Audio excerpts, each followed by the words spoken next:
The annual Hartwell Foundation Gala was the kind of event that made ordinary people feel small. Crystal chandeliers hung like frozen waterfalls from the ceiling of the Grand Aldrich Hotel in Chicago, and the perfume of fresh lilies competed with the scent of old money that seemed to seep from the walls themselves. Men in tailored tuxedos moved through the crowd with the practiced ease of people who had never once worried about rent. Women in gowns that cost more than most cars laughed with careful precision, loud enough to be noticed, soft enough to remain elegant. Everything about that Friday evening in October was polished to a blinding shine.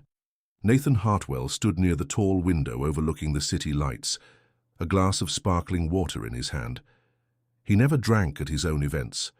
It was a rule he had kept for 15 years, ever since he had built Hartwell Capital from a single rented office in downtown Chicago into one of the most recognized private investment firms in the country.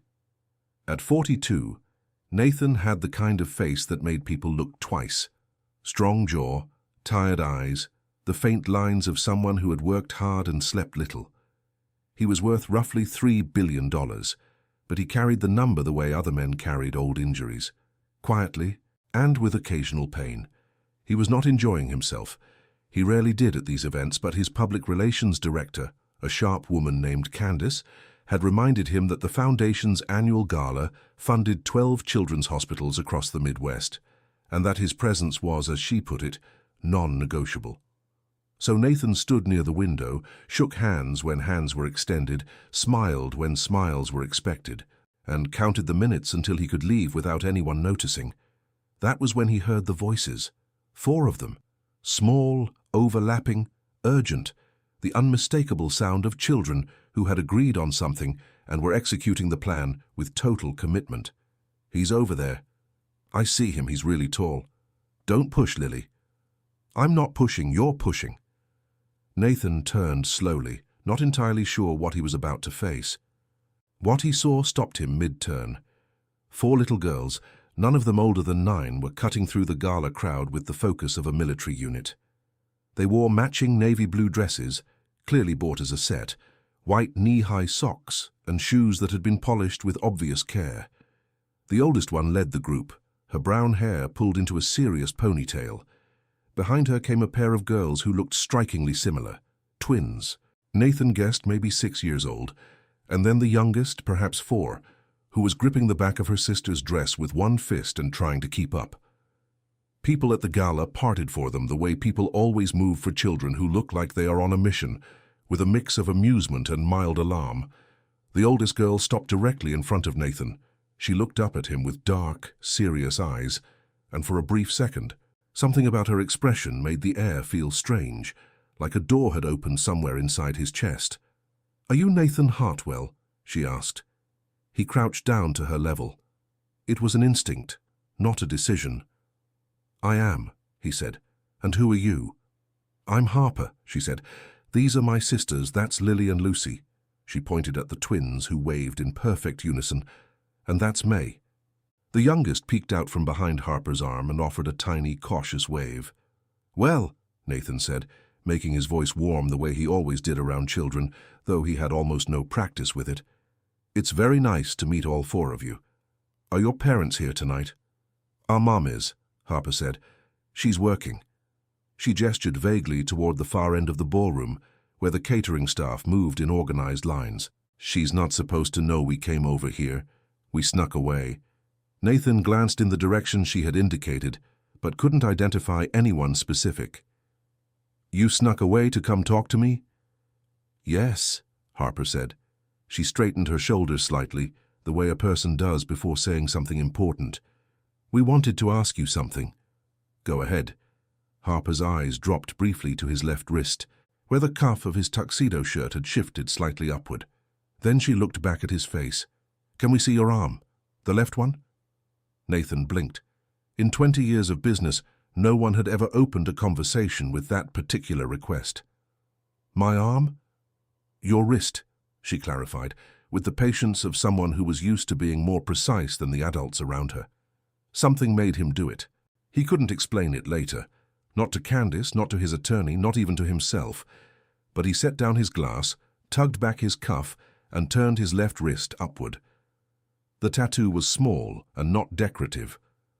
Most people who noticed it assumed it was some kind of abstract design.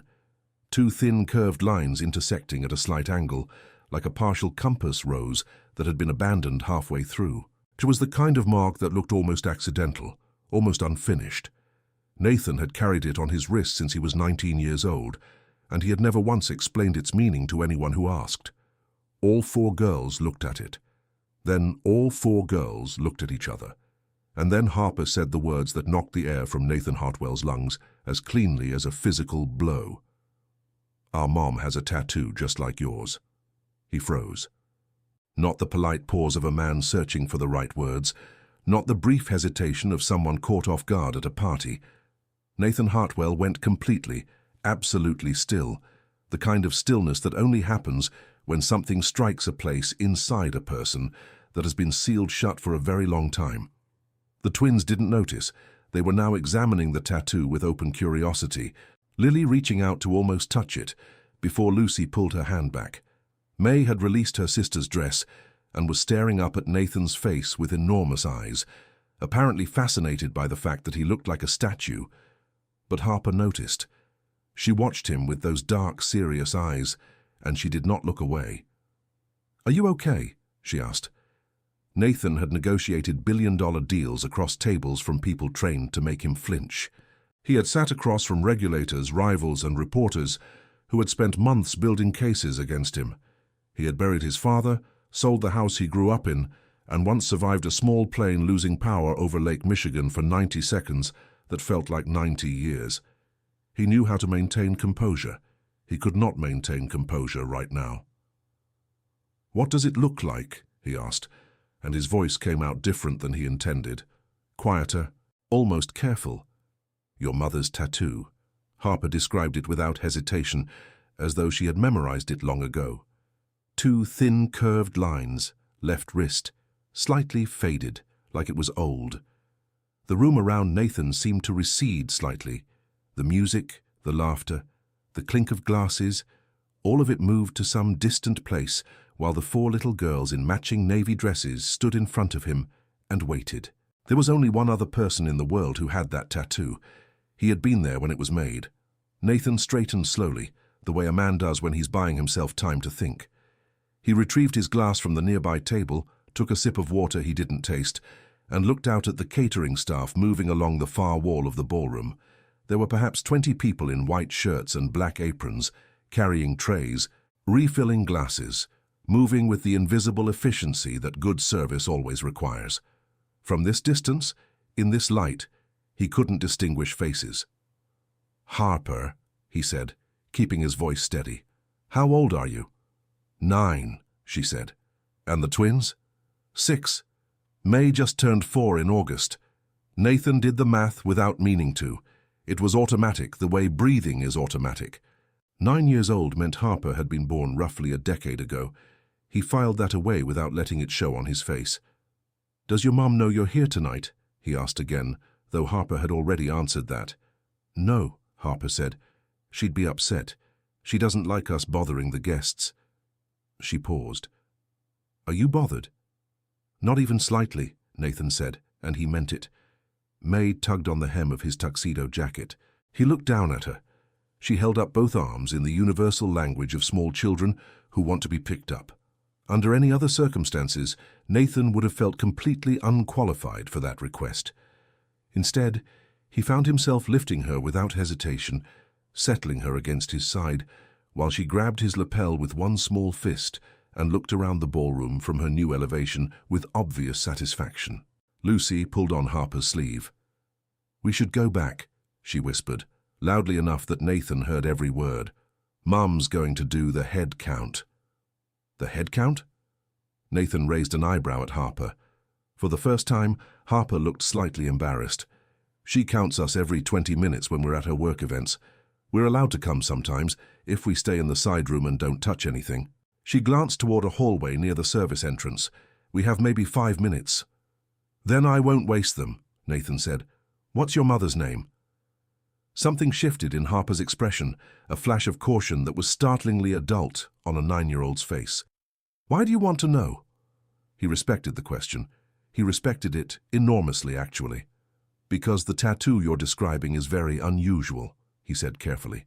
"I've never seen it on anyone other than one person I used to know, a long time ago." Harper studied him for a long moment, with those dark eyes that seemed to be running some internal calculation. Then she said, "Her name is Claire. Claire Denton." The name landed in Nathan's chest like a stone dropped into still water. He felt the ripple move outward through his whole body, and he was deeply grateful that he was already standing still, because he wasn't sure his legs would have carried him a step forward or backward in that moment. Claire Denton. He had not said that name out loud in over 10 years. He had thought it, in the way you think about something you've tried to stop thinking about, involuntarily in quiet moments at odd hours. But he had not said it, had not searched for it, had told himself, with the discipline that had built him an empire, that the door was closed, and the closing had been necessary and final. "Claire Denton," he repeated, and his voice was barely above a murmur. "Do you know her?" Lily asked. She had been quiet for longer than apparently suited her, and her question came out with the directness of someone who was tired of the adults speaking in careful circles. "I did," Nathan said. "A long time ago, before any of you were born." Lucy frowned thoughtfully. "Were you friends?" Nathan looked at her, then at Harper, then down at May, who had found a button on his jacket and was now entirely absorbed in it. "Yes," he said finally. "We were friends." It was true, as far as it went, but the word sat in his mouth the way a single photograph sits in an empty album. Technically accurate and almost completely insufficient. He had met Claire Denton in the autumn of his 19th year, in a coffee shop 3 blocks from the University of Illinois campus in Champaign. She had been sitting across from him at the only available table during a mid-morning rush, her economics textbook open beside a cup of coffee she kept forgetting to drink. He had been there to meet a study group that never showed up. They had started talking about the textbook, then about the professor, then about everything else. Claire had been brilliant in a way that didn't announce itself. She didn't perform intelligence the way some people do. She simply thought carefully and said exactly what she meant. She had grown up in a small town in downstate Illinois, the daughter of a mechanic and a school librarian, and she carried herself with the quiet self-possession of someone who had never needed anyone else to validate her sense of her own worth. They had been inseparable for 2 years. The tattoos had been her idea. Not matching symbols of romance, she had been more practical and more original than that. They'd been sitting on the floor of her apartment one rainy November night during their sophomore year, talking about the future the way 20-year-olds talk about it, with enormous certainty and total ignorance. She'd said that she wanted a mark that meant something real. Not a word or a picture, a compass point, but only part of one. Because, she had said, you never actually arrive anywhere. You're always just orienting yourself toward the next direction. They'd gone to the same small studio on Green Street the following Saturday. Side by side in the chairs, left wrists up, he could still remember her laughing when the needle first touched her skin. Nathan realized that Harper was watching him with an expression that had shifted slightly, from cautious to something more like wonder. He had been quiet for too long. "I'm sorry," he said. "I was remembering." "Good memories, or bad ones?" Harper asked. He considered this seriously, the way the question deserved. "Both," he said. "That's usually how it is with the important ones." Harper accepted this with a small nod, as though it confirmed something she had already suspected about the nature of adults. Lucy grabbed her twin's hand. "Harper, we really have to go." Harper straightened her ponytail, a gesture that struck Nathan as heartbreakingly familiar, though he couldn't immediately place why, and looked up at him one more time. "She's really good," she said, and the shift in her voice was subtle but unmistakable. She wasn't answering a question he'd asked. She was offering him something. "Our mom, she works really hard. She takes good care of us."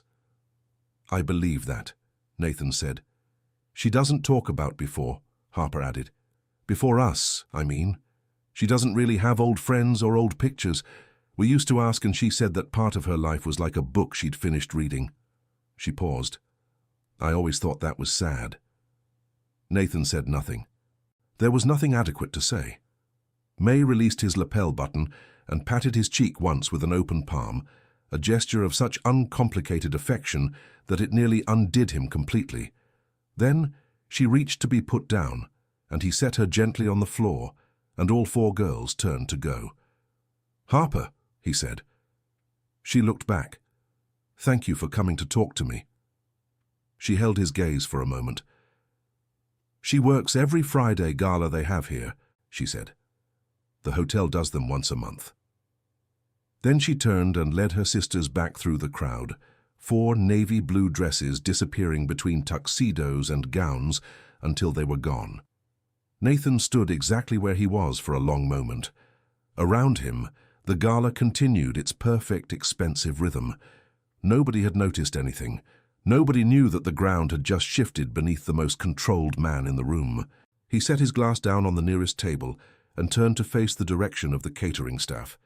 Somewhere in that room, behind the machinery of service and white linen and silver trays, was Claire Denton, and she had no idea he was here. Nathan did not walk toward the catering area immediately.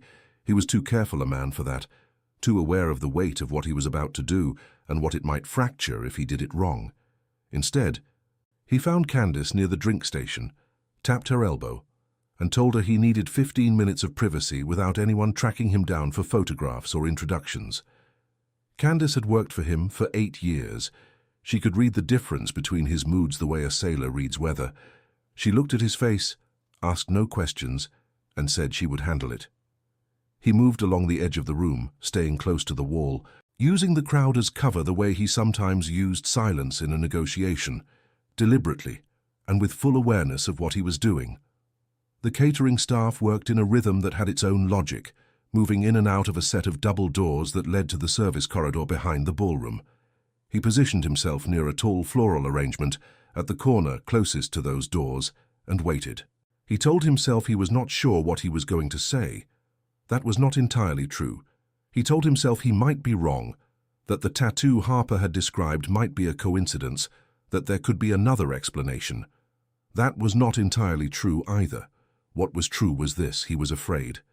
Not of Claire, not of the conversation, but of the particular kind of pain that comes with realizing how much time you have allowed to pass, while telling yourself it was necessary. Nathan Hartwell had not been afraid of very many things in his adult life. The sensation was uncomfortable and oddly clarifying. The double doors swung open and 3 staff members came through with empty trays, heading back toward the kitchen. Then a 4th person came through alone, moving slightly apart from the others, pausing just inside the ballroom to check something on a small notepad she carried. She was wearing the same white shirt and black apron as everyone else. Her dark hair was pulled back. She was thinner than he remembered, and there were fine lines at the corners of her eyes that hadn't been there before. And she moved with the particular efficiency of someone who had learned to do a great deal with limited time and energy. But her face was the same, fundamentally, unmistakably, the same. Nathan stopped breathing for approximately 3 seconds. Claire Denton looked up from her notepad, scanning the room with the automatic sweep of someone conducting a professional check of her environment, and her eyes passed directly over him without recognition because she was not looking for Nathan Hartwell at a charity gala. She was looking for a table that needed attention. She found one, adjusted course, and walked toward it. He followed. She was refilling a water pitcher at a table near the east wall when he came up beside her. He didn't touch her shoulder or say her name loudly. He simply stood close enough that she would see him when she turned, and he waited. She turned. The pitcher tilted in her hand. Not enough to spill. Her reflexes were too good for that, but enough that she had to catch it with both hands, and in catching it she looked up and she saw him, and the color left her face so completely that Nathan instinctively reached out to steady her elbow. "I've got you," he said quietly. For a moment she simply stared at him. Her mouth opened slightly and then closed. Around them, the gala continued indifferently, conversations overlapping, music threading through the air, crystal catching light. Nobody was watching. Nobody cared about a man in a tuxedo standing close to a woman in a catering uniform near the east wall. "Nathan." Her voice was barely above a whisper. It was not a greeting. It was something closer to a person saying the name of something they had convinced themselves no longer existed. "Hello, Claire." She set the picture down on the table with careful precision. Then she straightened, pulled her arm gently from his steadying hand, and looked at him with an expression he recognized, the one she used when she was deciding how to handle something that had arrived without warning. "You need to tell me," she said, very quietly, "whether this is a coincidence." "It isn't," he said. "Your daughters came to find me." Something crossed her face, a flash of alarm, then exasperation, then something more complicated that she smoothed over quickly. "Of course they did," she said under her breath. Then, louder, "Are they all right?" "Completely fine. They went back to the side room. Harper said you do a head count. Despite everything," the corner of his mouth moved. "She's remarkable, Claire." "Don't," she said. The word was quiet but firm, not angry, something more like self-protective. She glanced around, assessing, then looked back at him. "I have 40 minutes left on my shift. I'll wait." "Nathan." "I've been waiting 10 years without knowing I was waiting," he said. 40 minutes is nothing." She looked at him for a long moment. The ballroom moved around them. Somewhere across the room, a small string quartet had begun to play something slow and aching, and the timing was so precisely wrong that it was almost funny, and Nathan could see from the brief flicker in Claire's eyes that she thought so too, and for just a second they were 20 years old again, sitting on the floor of her apartment, while rain hit the windows, laughing about nothing. Then the second passed. "Side corridor," she said. "There's a staff lounge at the end of it. 40 minutes. She picked up the picture, turned and walked away. He found the lounge without difficulty, a plain room with a folding table, 4 chairs, a coffee machine that had seen better decades, and fluorescent lighting that was unkind to everyone. He sat down and waited, and while he waited, the story he had spent 10 years not telling himself began to surface whether he wanted it to or not. They had been together for 2 years when his father's investment firm, a small struggling operation in Naperville, had suffered a catastrophic collapse. 3 partners had defrauded the company's clients over 5 years, siphoning money through accounts his father had never been permitted to examine. The scandal had destroyed his father's reputation, cost them the house, and left Nathan facing his junior year of college with no financial support and a family name that had become, overnight, a synonym for dishonesty in certain circles. He had left school. There was no alternative he could see. He had moved back to Chicago, taken 2 jobs, and begun the brutal, methodical process of rebuilding something from nothing. Not for himself, but for his father, who had aged 15 years in 3 months and sat in a rented room in Evanston looking at his hands. What he had done to Claire in that period was the thing he returned to least willingly, even now. He had pulled away, not dramatically. There had been no fight, no scene, no honest conversation.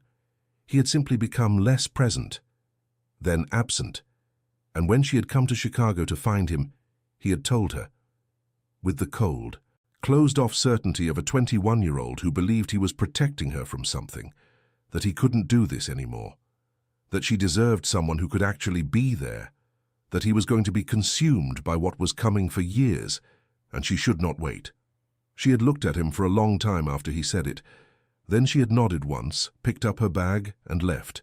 He had never called. He had told himself it was because he had meant what he said.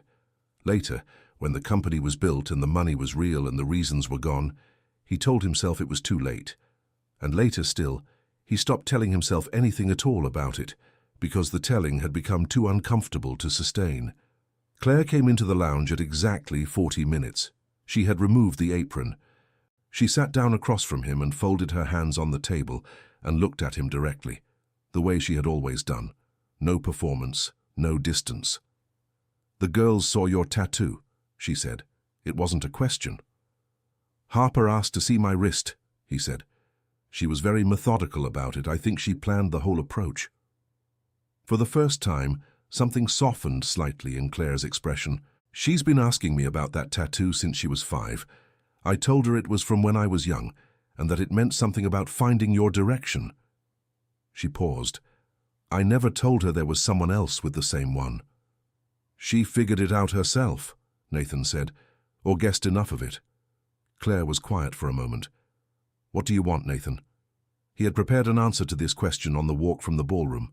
A careful, measured answer about simply wanting to explain, to apologize, to close something that had been left open. Instead, what came out was the truth, which was less composed and more real. I made the worst decision of my life when I was 21 years old, he said, and I told myself for 10 years it couldn't be undone. And then tonight, 4 little girls in matching navy dresses walked across a ballroom and showed me that I'd been lying to myself. Claire looked at him. Her expression was unreadable in the way that only happens when someone is feeling too many things at once for any single one to reach the surface. I have 4 daughters, she said quietly. My life is not simple. I know. You don't know anything about my life. You're right, he said. I don't. I'd like to if you'll let me. The fluorescent light buzzed faintly above them. The distant sound of the gala leaked through the walls. Music, laughter, the clink of glasses. 2 worlds on either side of a thin partition. Claire unfolded her hands and looked down at her left wrist. The tattoo was there, slightly faded with time, exactly as Harper had described it. 2 thin, curved lines, intersecting at a slight angle. She looked up. The girls get out of school at 3:15, she said carefully. On Wednesdays, I don't have a shift. Nathan held very still. There's a diner on Maple Street, she continued, called Ruthie's. It's nothing fancy. The coffee is decent. She stood up, smoothing her shirt. I'm not promising anything, Nathan. I'm saying Wednesday, 3:30. If you want to talk, we can talk. She walked to the door, then paused with her hand on the frame. She didn't turn around. Harper has your eyes, she said, and then she was gone, and Nathan sat alone in the plain little room while the words rearranged everything he thought he understood about the last 9 years of his life. Nathan did not sleep that Tuesday night. He lay in the flat, silent dark of his penthouse apartment on Michigan Avenue, and stared at the ceiling and thought about a diner on Maple Street. He thought about Harper's eyes, dark and serious and uncomfortably familiar in a way he had registered the moment she had stopped in front of him at the gala, but had not allowed himself to examine until Claire had said the words out loud and walked away. He thought about May patting his cheek with an open palm. He thought about Lucy and Lily waving in perfect unison. He thought about a rainy November night on a college apartment floor. 2 people laughing, 2 left wrists extended toward a tattoo needle on a Saturday morning on Green Street.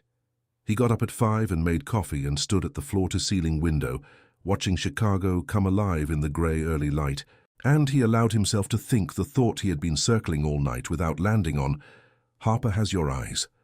Claire had not said it as an accusation. She had not said it as a declaration. She had said it the way you say something that has been true for a long time, something you have carried alone until the carrying became heavier than the telling. Nathan was not a man who panicked, but he spent a significant portion of that early morning hour in something that functioned very much like it. By 7, he had steadied himself the way he always did, not by suppressing what he felt, but by deciding what he was going to do about it. He was going to go to Ruthie's diner on Wednesday at 3:30. He was going to sit across from Claire Denton, and he was going to listen more than he spoke. And whatever she told him, whatever shape the truth turned out to be, he was going to stay in the room for it. That was the one thing he had failed to do 10 years ago, and he was not going to fail at it again. He called no one. He did not consult his attorney or his PR director or any of the 3 people in his life who might qualify as close friends. This was not their territory. This was his and Claire's, and possibly 4 little girls in matching navy dresses, and he was going to handle it with the care it deserved. Ruthie's diner was exactly what Claire had promised. Nothing fancy. Red vinyl booths with small tiers repaired by electrical tape. A laminated menu with photographs of the food. A counter with spinning stools, half of which wobbled. The coffee came in heavy ceramic mugs, and it was, as advertised, decent. A hand-lettered chalkboard near the door announced the Wednesday special as meatloaf with mashed potatoes and green beans, which struck Nathan as the most comforting thing he had read in recent memory. He arrived at 3:20 and took a booth near the window. The waitress, a cheerful woman in her 50s who wore her name tag, Donna, at a slight angle, brought him coffee without being asked, and told him the pie was fresh if he wanted it. He said he might later, and she nodded as though this was the correct answer and moved on. Claire arrived at 3:32 with all 4 girls. Nathan had not expected that. He had imagined the conversation as something that would happen between 2 adults, carefully, with the particular privacy that difficult things require. He had not imagined Harper filing into the booth beside him with the composure of a small diplomat, or the twins immediately beginning a negotiation with Donna about whether they could have hot chocolate, or May climbing directly into the booth and pressing her face against the cold window glass to observe the street outside with great seriousness. Claire slid into the seat across from him. She looked different from Friday night, less guarded, or perhaps differently guarded. She wore a dark green sweater, and her hair was down. She watched him take in the chaos of her daughters arriving, and something in her expression was testing him, he realized.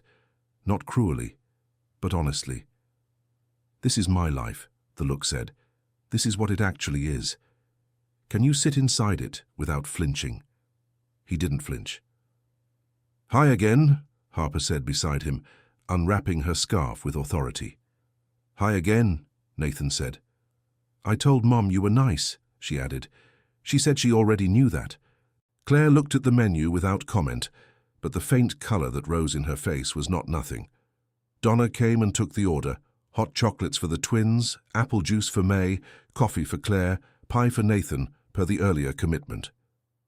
When Donna left, a brief, honest silence settled over the table. Outside, the October afternoon moved past the window in coats and scarves. May pressed her palm flat against the glass and then lifted it to examine the fog her warmth had left behind. "She does that everywhere," Lucy said, noticing Nathan watching May. "She thinks she's leaving a mark." "Maybe she is," Nathan said. Lucy considered this seriously. "Maybe," she allowed. Claire set down the menu and looked at him. "I thought about not coming," she said. "I know. I almost didn't bring them." She glanced at her daughters, then back at him. "But I decided that if I was going to do this, I was going to do it honestly. My life isn't separate from them. There's no version of any conversation with me that doesn't include who they are." "I understand that," Nathan said. "I'm glad you brought them." She studied him. "Are you?" He looked at Harper beside him, who was reading the back of the laminated menu with deep concentration. He looked at the twins, who had reached some successful conclusion to the hot chocolate negotiation and were now drawing on their paper napkins. He looked at May, who had moved from the window to examining the sugar dispenser with the focused attention of a scientist. "Yes," he said, simply and without qualification. Claire wrapped both hands around her coffee mug. "I'm going to ask you something, and I need you to answer me honestly." "I will." "When you ended things back then, did you mean it, or were you afraid?" The question was direct and deserved a direct answer. Nathan gave it one. "I was afraid," he said. "I told myself I meant it. I built an entire explanation around why it was the right thing and why it was for your benefit. But underneath all of that, I was 21 years old, and my family had fallen apart, and I didn't know how to let anyone see me in that condition. So I made the choice that felt like control." He paused. "It wasn't right. I've known that for a long time." Claire was quiet.